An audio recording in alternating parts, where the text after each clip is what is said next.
avant de basculer dans cette année 2022 qui va être riche en événements politiques, en événements économiques, avec cette inflation, cette destruction de la monnaie, cette destruction de l'État, cette révolte des peuples qui va arriver, eh bien je voulais venir finir cette année 2021 sur une note un petit peu plus légère, un petit peu plus piquante, et sur un sujet tout aussi passionnant.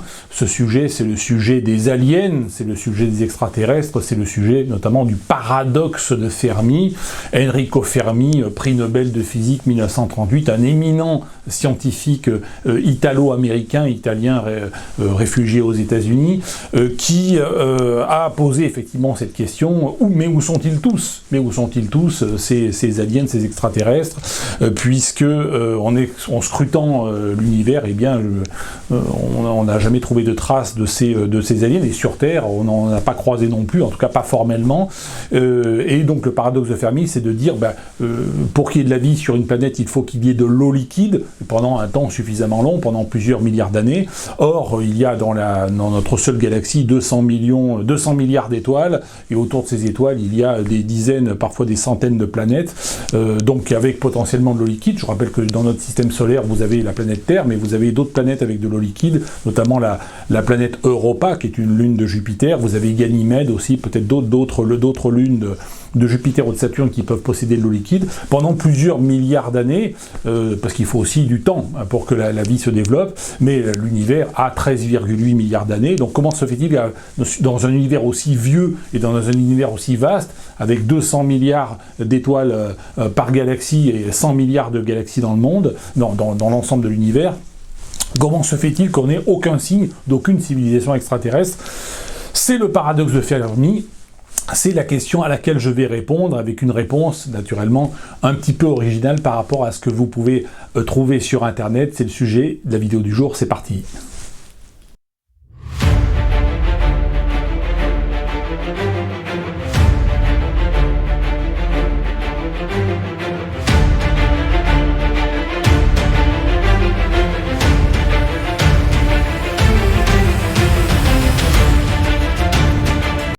Alors naturellement, Enrico Fermi, qui était un homme intelligent, savait très bien que les distances qui nous séparent des autres étoiles et donc potentiellement des autres planètes habitées sont telles qu'il est très difficile pour une créature de se déplacer d'un bout à l'autre, ne serait-ce que de la galaxie. L'étoile la plus proche de la Terre est Proxima Centauri, est à plus de 4 années-lumière, 4 années à la vitesse de la lumière. Je rappelle que pour atteindre la vitesse de la lumière, il faut quasiment une quantité d'énergie illimitée, il faut même une quantité d'énergie à l'infini, donc même le 10e de la vitesse de la lumière, il est complètement utopique d'envoyer des vaisseaux quelconques d'une planète à l'autre. Ça, Enrico Fermi le savait. Mais par contre, ce qu'Enrico Fermi savait aussi, c'est qu'une civilisation technologique, du moins à ses débuts, elle va maîtriser ne serait-ce que les rudiments des forces électromagnétiques.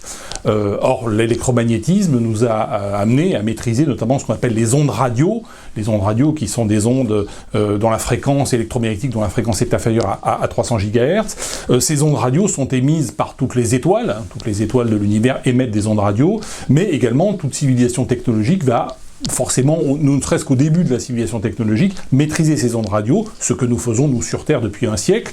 Et il faut savoir qu'une planète comme la planète Terre émet 1 million de fois plus d'ondes radio que le Soleil. Donc la Terre, sur le plan des ondes radio, est un énorme émetteur d'ondes radio, qui sont des ondes radio d'origine humaine. Nous faisons un vacarme absolument épouvantable dans la galaxie, dans un rayon de 100 années-lumière, puisque les ondes radio se propagent dans la galaxie à la vitesse de la lumière, et nous n'émettons des ondes radio sur Terre que depuis un siècle. Donc dans un rayon de 100 années-lumière, nous faisons un vacarme absolument épouvantable, et s'il devait exister une civilisation technologique sur une planète gravitant autour d'une étoile dans un rayon de 100 années-lumière, il devrait entendre ce que nous disons, en tout cas, ce que nous avons émis depuis un siècle. Alors la question de Fermi, elle est là. C'est comment se fait-il que si une civilisation était apparue il y a 1 million d'années, il y a ne serait-ce que 100 000 ans, qui est la taille de la galaxie, 100 000 années-lumière, c'est la taille de la galaxie, eh bien on devrait entendre cette planète, cette civilisation, même si elle a disparu depuis, elle a pu disparaître depuis, mais on devrait entendre des ondes radio d'origine, non pas seulement d'origine des étoiles, et là on entend effectivement les ondes radio de toutes les étoiles de la galaxie et même de toutes les étoiles de l'univers, grâce à ce qu'on appelle au radiotélescope, on devrait entendre aussi les émissions d'ondes radio émettant de planètes. C'est ça la question fondamentalement de Fermi. Réponse. Comme le disait Einstein, qui avait raison, une question mal posée est une question qui ne peut pas être résolue. Pourquoi est-ce que nous posons mal la question? Parce que nous raisonnons de façon un peu trop anthropocentrée, c'est-à-dire qu'on raisonne comme si effectivement la vie devait forcément aboutir à de la vie animale sur toutes les planètes et devait forcément aboutir à un moment donné à de la vie intelligente de type humaine.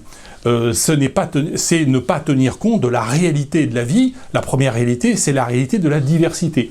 Nous le voyons sur notre planète, nous avons une très grande diversité de vie, de la vie bien sûr sous forme bactérielle, de la vie sous forme de champignons, sous forme végétale, sous forme animale, et sous des formes très très diverses. On peut imaginer bien sûr que sur différentes planètes ou dans différents océans, car je rappelle la vie sur Terre est apparue au fond des océans, sur divers océans de diverses planètes, eh bien on peut imaginer des formes de vie là aussi très diverses. Donc la vie aboutit pas systématiquement à produire des primates et à produire des primates qui à un moment donné vont se mettre à faire des vidéos YouTube. La grande diversité, on va dire, de la vie interdit ce genre de dérive en termes de raisonnement. L'autre raison pour laquelle effectivement la vie n'aboutit pas systématiquement à produire des créatures qui émettent qui produisent des civilisations technologiques, c'est que la difficulté de l'évolution de la vie, elle est exponentielle.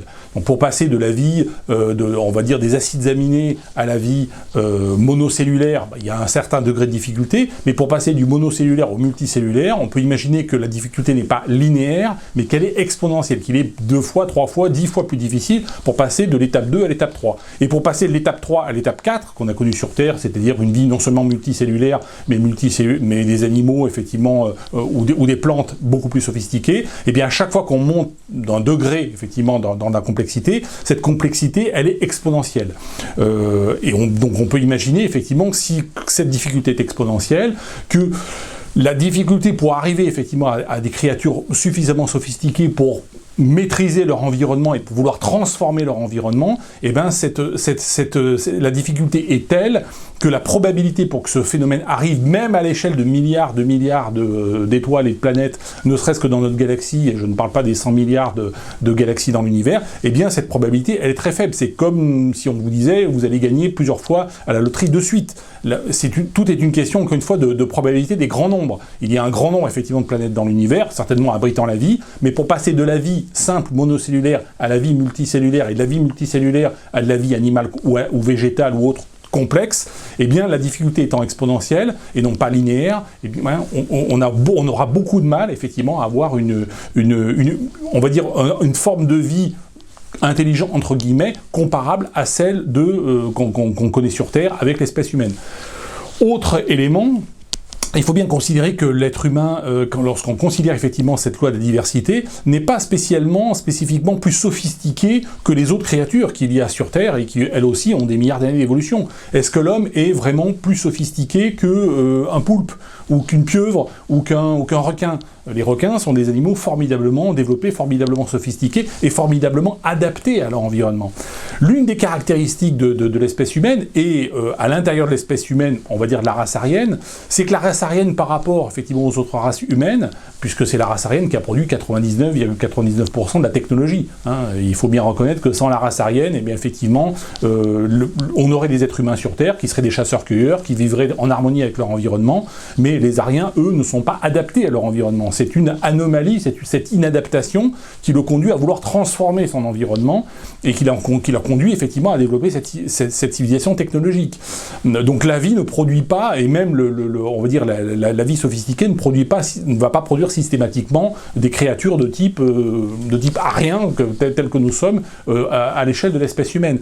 C'est vrai que nous sommes ariens, des sapiens ou des sapiens comme l'ensemble de l'humanité, mais nous sommes en plus on va dire ce que j'appelle des homo prometheus, c'est-à-dire qu'il y a un stade d'évolution qui est liée à cette inadaptation et qui est liée à cette spécificité. Spécificité qui a double tranchant. Parce que si on a créé la technologie, on a créé aussi des armes de destruction massive, des armes nucléaires, et puis on a également pollué la planète. C'est le grand procès qui est fait aujourd'hui à l'homme blanc, à l'échelle des organisations politiques, notamment écologistes, écolo-gauchistes, wokistes, etc.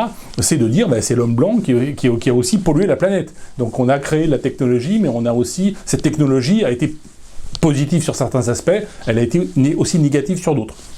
Ce qu'il faut bien comprendre, c'est que si nous sommes arrivés aussi, nous en tant que race aryenne, à produire cette technologie, c'est qu'au-delà de ces innovations technologiques, l'arien c'est quelqu'un qui a exploré, effectivement, parce que son mental est ainsi fait, un grand nombre de domaines artistiques, c'est... Effectivement, ce désir de vouloir non seulement maîtriser, mais transformer son environnement, qui l'a amené à cette créativité, qui est d'abord une créativité culturelle et artistique, qui passe aussi par la littérature, enfin qui passe par tout cela, mais qui amène, pour certains d'entre eux, pour certains individus, à se pencher sur des questions, effectivement, beaucoup plus techniques, ou mathématiques, ou philosophiques, des choses beaucoup plus abstraites. Et c'est, encore une fois, je pense que c'est cette inadaptation de notre espèce ou de notre sous-espèce qu'est la race aryenne, et sans tomber encore une fois là non plus dans le racisme. Le racisme, c'est l'idéologie selon laquelle il existe une hiérarchie entre les races humaines. Et je suis précisément en train de vous expliquer que c'est le contraire. C'est justement parce qu'on croit, lorsque l'on croit véritablement en la diversité, moi je crois fondamentalement que l'homme n'est pas supérieur au gorille. Le gorille, il a des capacités que je n'ai pas. Il a des capacités que l'homme n'a pas. Et nous avons des capacités qu'il n'a pas. Si on croit véritablement à la diversité, on ne croit pas en la hiérarchie. Et moi, je ne crois pas en cette hiérarchisation. Et c'est ce qui explique le paradoxe de Fermi. C'est justement parce que nous sommes nous sommes spécifiques et que nous ne sommes pas et que la vie, c'est pas une question de logique hiérarchique qui aboutirait forcément à des créatures qui, à un moment donné, devraient forcément vouloir transformer leur environnement et le transformer de façon d'abord intellectuelle et ensuite de façon technologique. Justement, c'est parce qu'on croit en la diversité qu'on ne croit pas en la hiérarchisation. Donc en réalité, croire en la diversité n'est pas raciste, c'est pas anti-raciste, mais on va dire c'est non raciste. Donc voilà ce qu'on pouvait dire sur le paradoxe de Fermi. Je pense que c'est un point de vue que vous pouvez lire dans Demain l'âge d'or, naturellement mon essai. Voilà, je pense que cette vidéo vous a intéressé. Je vous souhaite une bonne fin d'année 2021, et puis on se retrouve en 2022 pour de nouvelles aventures, là des aventures qui vont être assez carabinées, puisque 2022 ça va vibrer un peu sur le plan économique, sur le plan politique, ça va être marrant. Merci à toutes et à tous, et je vous dis à bientôt.